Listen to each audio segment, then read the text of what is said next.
காவலன் ஐயா, இந்த அருமையான சபையிலே வருகிற வேளையிலே என்னை பார்க்கும் பொழுது ஆமா உனக்கு எப்படி தெரிகிறது? சாமியார் போல இருக்கிறீங்க.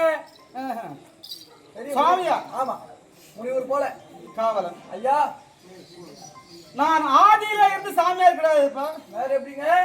பாதியிலே வந்த வடிவம் தான். ஓ, அப்ப ஆதியிலே தாங்கள் யார்? நான் யார் தெரியுமா? யாருங்க? கொஞ்சம் முன்ன பார்த்திருப்பேன். உங்களையா? ஆமா. நானா? தெரியலீங்களே, நிறைய பேர் பார்த்திருக்கிறேங்க. சந்திர குலத்திலே சுத்திரவோல் அவதரித்தவர் 3 பேர். யார் யாருங்க? திருநாட்டின மன்னன் பாண்டு மகாராஜா விதுர பெருமான். 3 பேர். அந்த பாண்டு மகாராஜாவுக்கு பிள்ளைகள் 5. பஞ்ச பாண்டவர்கள். அந்த பாண்டவர் நடுவிறந்த அடியேன் அர்ஜுனன்.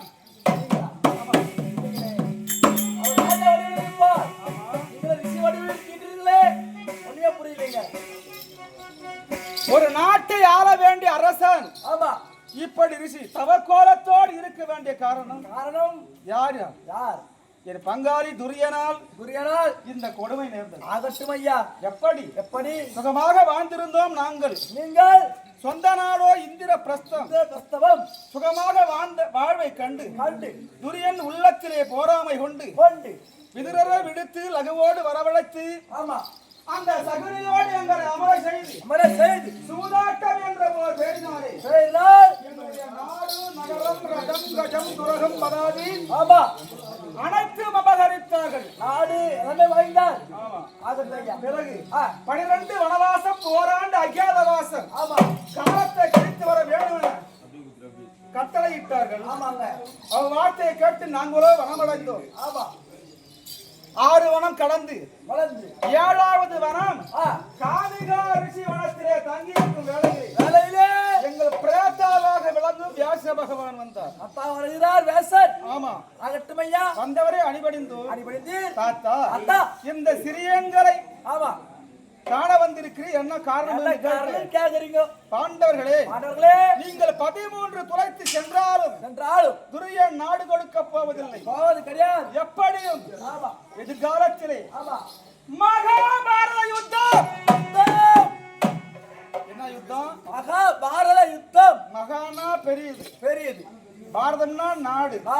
இந்த பாராகிய இந்த பூமியிலே பெரிய ஒரு யுத்தம் நடக்க போகிறது. அதுதான் மகாபாரத யுத்தம். அந்த மகாபாரத யுத்தத்திலே நீங்கள் வெற்றி காண வேண்டுமானால் பொறுப்பான ஆயுதம் உங்கள் வசம் கிடையாது. அந்த பொறுப்பான ஆயுதம் இருந்தால்தான் பகையாளியை எளிதில் வெல்லலாம் என தாத்தா சொல்கின்றார். அண்ணா கேட்கிறார். தாத்தா, அந்த ஆயுதம் எங்கே இருக்கு? அதை வாங்கி வர யார் போகுது என்று கேட்டதற்கு தாத்தா சொல்லுகிறார், தவம் செய்ய வேண்டுமானால் சிறந்தவன் அர்ஜுனன், தவத்துக்கு சிறந்தவன் தனஞ்சயன் என்று என்னை குறிப்பிட்டார். தவத்துக்கு சிறந்தவர் தனஞ்சயன் என்று உங்களை சொல்றாங்க. சொன்ன உடனே மரவுரி தரித்து ருத்ராட்ச மாலை அணிந்து தாத்தாவை வழிபாடு செய்து தமையன் தம்பிமார்களை வணங்கி இப்போ நான் தவக்கோலத்தோடு வந்து கொண்டிருக்கிறேன். அகட்டும் ஐயா. யாரை பார்ப்பதற்கு? அந்த ஈசனை பார்க்க. யாரு?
நகுஷன் உனக்கு புரூரவர் பிறந்தான். புரதான் புரூரவன் புருவர் ஆயு ஆயு நகுஷன் நகுஷன் யயாதி யயாதி பூரு பூரு ஜனமேஜயன் ஜனமேஜயன் பிரசீனன் ரசீலன் யயாதி யயாதி சார்மன் சார்மன் பௌமன் பௌமன் சுரவிடனன் சுரவிடன் குரோதன் ரோதன் வேதாபி வேதாபி உரிசிகன் ஆமா அரிசிகன் அர்சிகன் மதிவானன் ஆம் திடன் ஆமா நீலன் நீலன் துஷ்யந்தன் சேந்தன் பரதன் பரதன் இந்த உலகத்தை பரதன் என்ற ஒரு சக்கரவர்த்தியின் முன்னோர் ஆண்டதினாலே ஆமாங்க இதற்கு பரதகண்டம் பரதகண்டம் பாரத பூமி ஆமா என்ற ஒரு பெயர் இருக்கிறது. ஆமா பரதன் பரதன் அத்திகன் அத்திகன் அத்திகன் என்ற மன்னன் ஆண்டதினாலே ஆ அத்தினாபுரமானது அத்திலாபுரம் ஆனது அத்தினாபுரம் ஆமாங்க அத்திகன் நிகும்பன் ஆமா அசாகரன் ஆமா சௌவர்ணன் ஆமா குரு குரு குரு என்ற மன்னன் ஆண்டதினாலே எங்களுக்கு குருகுல மக்கள் குருகுல மக்கள்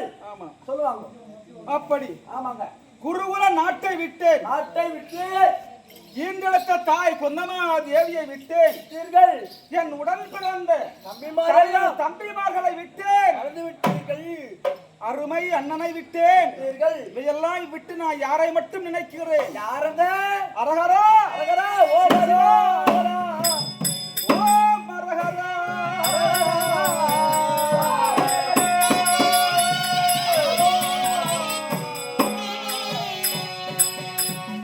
அந்த அரணையே என் உள்ளத்திலே ஒரே நிலையாக கருதி தவக்கோலத்தோடு சென்று கொண்டிருக்கிறேன். ஆமாங்க நான் பிறப்பது எங்கே? எங்கே மண் மீது. மண் மீது வாழ்ந்து ஆமா வாழ்வை முடித்து முடித்து போய் சேரும் இடம் எங்கே? எங்கங்க மண் மீது. மண்தான் இந்த பூமியில தான் எல்லாமே தோன்றுகிறது. ஆமாங்க தோன்றும் தோற்றம் என்று ஒன்று இருக்குமானால் ஆமா முடிவுன்னு ஒரு இருக்குது. கண்டிப்பா இருக்கீங்க அப்படி ஆமா மண்ணுக்குள்ள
வாழ்ந்து முடித்த பிறகு பாருங்க சில காலம் ஒரு மனுஷனுக்கு 100 வயசு இருக்குமானால் ஆமா அவனுடைய பாதி வயசு தூக்கத்துல போயிடுது.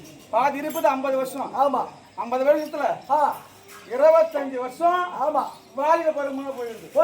25 வருஷத்துல நம்ம எல்லாத்தையும் சேர்க்கணும். நீங்க சேர்ப்பீங்களா?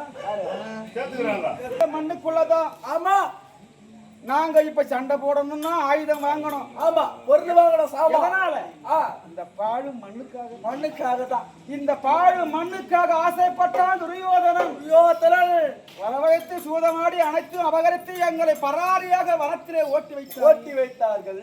அவன் மட்டும் என்ன காலாகாலம் வாழ போறானா? இல்லங்க அந்த மண்ணை நடிக்கும் சண்டையே இல்லை என்றாலும் ஆமா என்றால் ஒரு நாள் அயோத்திய காலம் வரத்தான் போகிறது.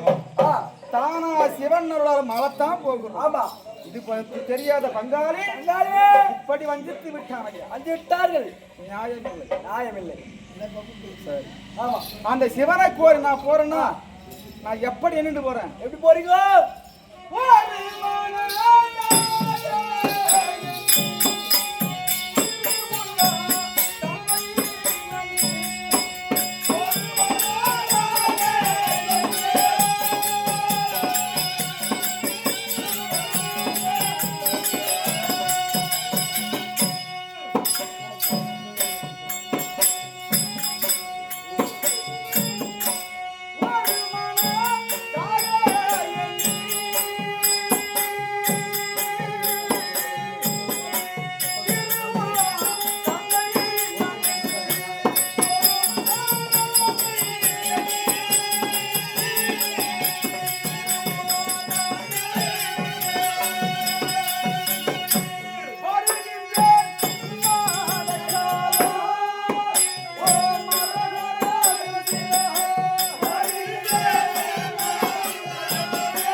ஆமா வேற எதையுமே உள்ளத்தில் நினைக்கப்படாது. கூடாது.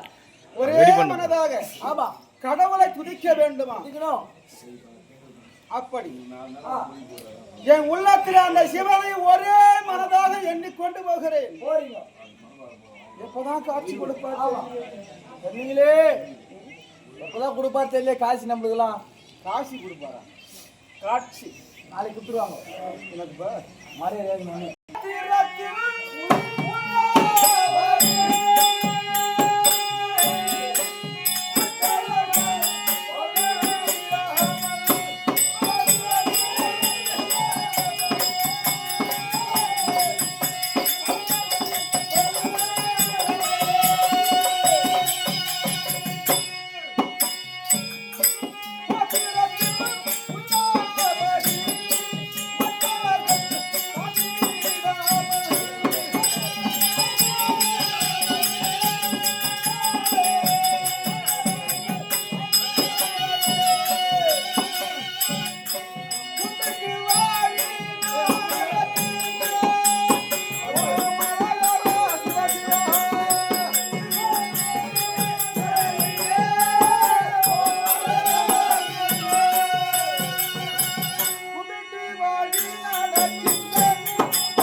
பார்த்திடாமல் ஏன் யாருக்கும் நான் தவறு செய்ய செல்வது யாருக்கும் தெரியக்கூடாது. தெரியக்கூடாது.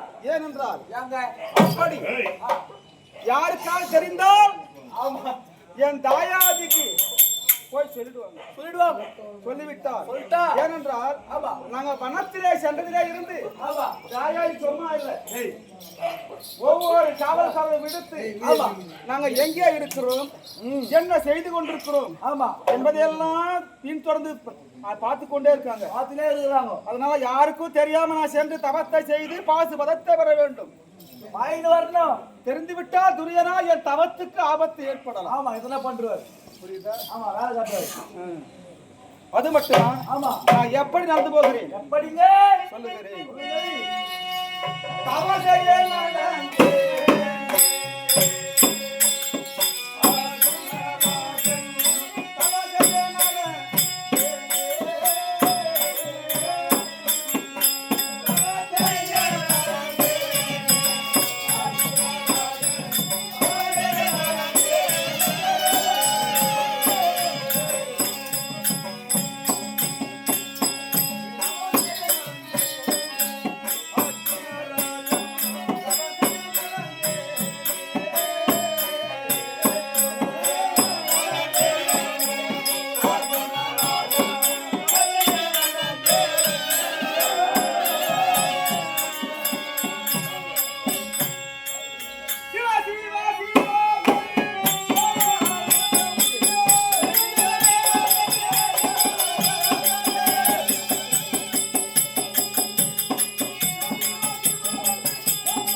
அவருடைய திருநாமத்தை அதை தேவ அமிர்தமாக எனக்கு தெரிகிறது. தேவாமிர்தம் அவர் பேரை சொல்ல சொல்ல எனக்கு பசி என்பதே தெரியல. ஆமா பசியே வர மாட்டேங்குது. உங்களுக்கு எப்படிப்பா இருக்கு?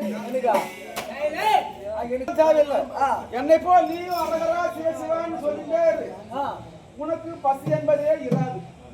அப்படிங்களா? ஆமா சரிங்க. அப்படி தவம் செய்ய போறேன்னா ஆமா என் திராகம் முழுவதும் பார்த்தாயா? ஆமாங்க மெய்யகுமே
நம்முடைய என்று ஒரு பேரு மெய்யென்று பெயர் அப்படி மெய்யென்று சொல்லக்கூடிய ஆமா இந்த உடலிலே விபூதியை பூசிக்கொண்டு விபூதி பூசிக்கொண்டு வியாச பகவான் சொன்ன மந்திரத்தை உச்சரித்துக் கொண்டு ஆமா செல்லும் போது எத்தனையோ தவ சிரேஷ்டர்கள் ஆமா முனிவர்கள் அவரெல்லாம் இருப்பார். ஆமாங்க அவர் பாதத்திலே விழுந்து பாதத்தை ஆமா சிரசின் மீதிலே தொட்டு வைத்து சிவனை பார்க்க வேண்டும்.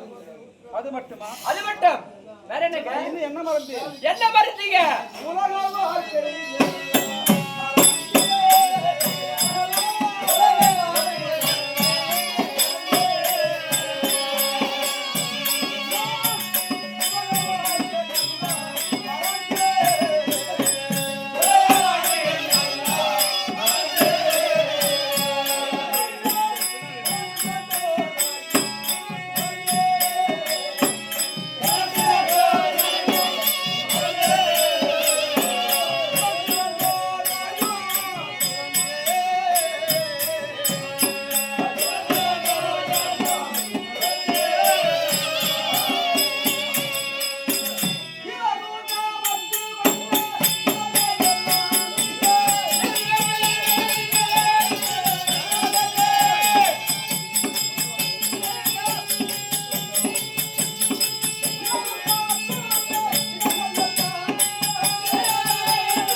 ஒரு மனுஷனுக்கு உலகத்திலே இருப்பது முக்கியமான முக்கியமான மூவாசை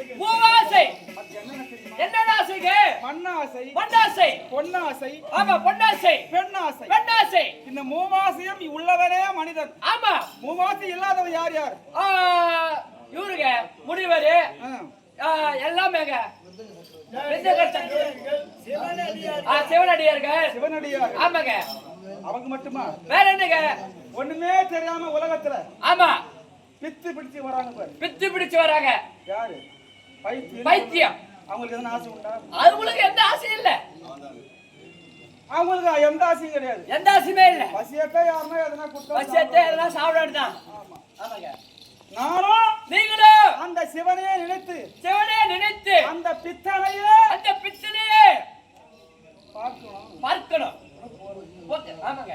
ஆனா ஒரு மனுஷனுக்கு மூவாசை இருக்கு. ஒரு மனுஷனுக்கு மூவாசை இருக்கணும். ஆனால் இருக்க கூடாது. எதனா புரியாதுல? புரியுதுங்க. ஓ இருக்கணும்ன்றது. ஆமா இருக்க கூடாது. எனக்கு அந்த மூவாசைல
உதித்தோனே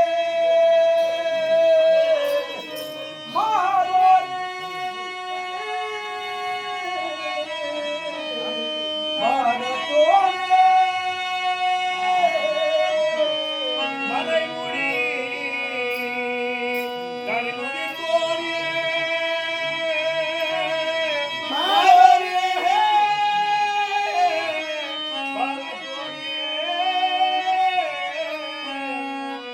கரை விடத்தவனே கால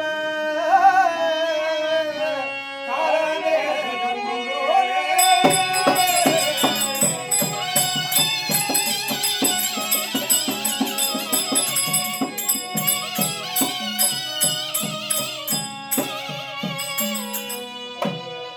இறைமதி சடையோனே பெருமானே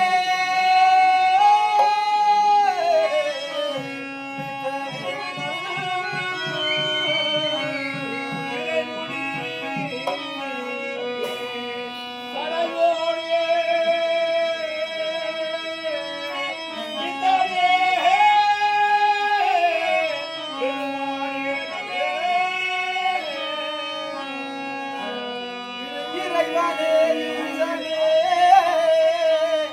இறைவனே ஈசனே கண்மனாசோதாரே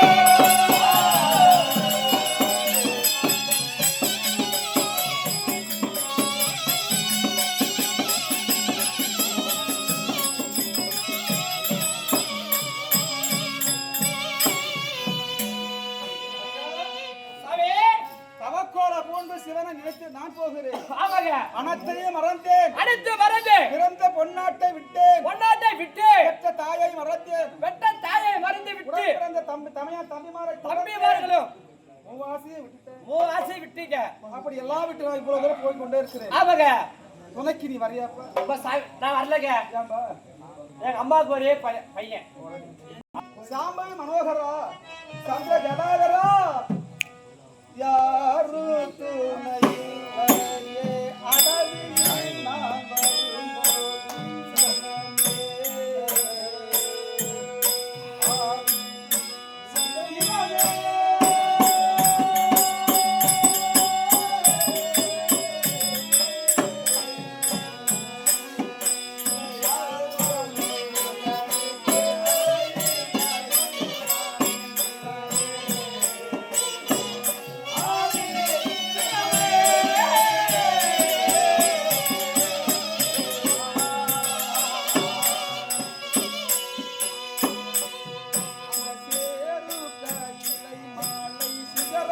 நான் காண்பதே சிவனே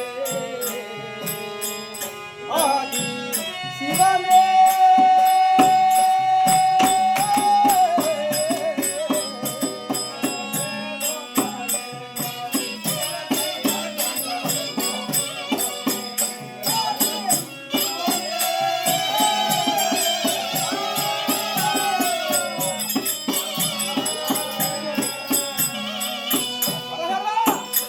காலகண்டா நான் எப்போது கைலை மலை வந்து சேரப் போகிறேன்?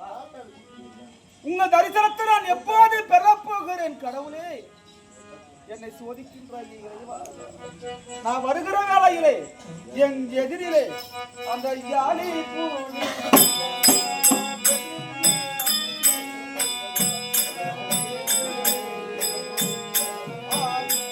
சிவனே.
எதிர்பட்டு வருகிறது. அரகரா சிவசிவா அரஹரா சிவசிவா அரவணி பவனி புறவரித்தவனி புங்கவனி முக்கன் முதல்வனே மூலாதார பொருளே என்று தங்கள் திருநாமத்தை சொன்னவுடனே அனைத்து விலங்குகளும் எனக்கு வழிவிடுத்து செல்கிறது. இதே தனியாக உன் திருநாமத்தை உச்சரித்துக் கொண்டே வருகிறேன். எந்த ஒரு ஆபத்தும் என்னை அணுகாமல் என்னை காத்துள்ள வேண்டும் கருணாகரது.